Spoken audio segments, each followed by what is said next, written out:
Okay, this one over here. The first question is how many like terms do we have?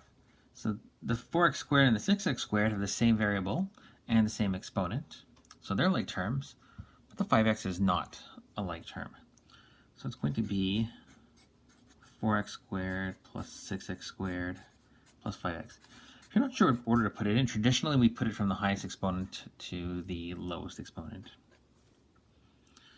This becomes 10x squared plus 5x. This one over here, these two are like terms, that one's not a like term. So it's actually already set up with like terms. There's an x squared here and there's no coefficient. There's no number in front of the x squared. So when you don't see a number in front of the x squared, what it actually means is there is a number there. It's just an invisible 1. Maybe I'll make it into a real 1. 1. X squared minus 13x. 7 plus 1 is 8x squared minus 13x. So if you don't see a coefficient, there is a coefficient. The coefficient is 1. If you don't see the variable, that's 0. Well, that's aside. That's another point. We'll get to that another day. Sometimes there's more than one set of like terms. So here we have 5x. The 7 brings along the negative with it. Minus 7x plus 3 plus 11. 5 minus 7 is minus 2x. And 3 plus 11 is 14. This one over here. Well, the first step actually is not that special.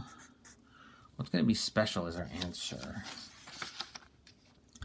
So 8 minus 7 is 1x minus 4. And 1x, the nicer way of writing 1x is, of course, just x. And that would be the final answer. So 8x minus 4 minus 7x is just x minus 4.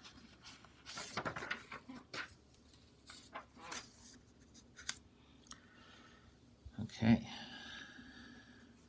The like terms here, 8x drags along the negative with it, minus 8x minus 7n. 8 minus 8 is actually 0x.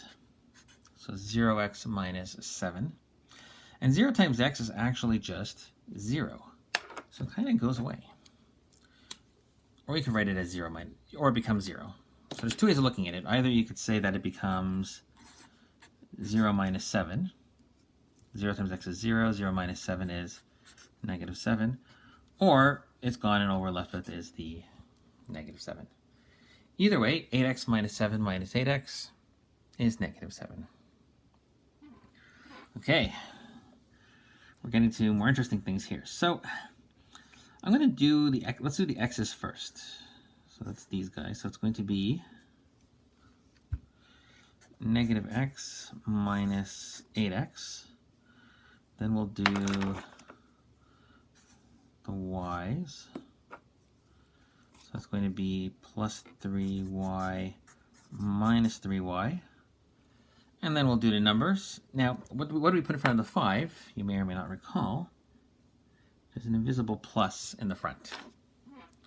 So the invisible plus in the front means that it becomes plus 5 minus 4, which becomes minus 9x plus 0y plus 1.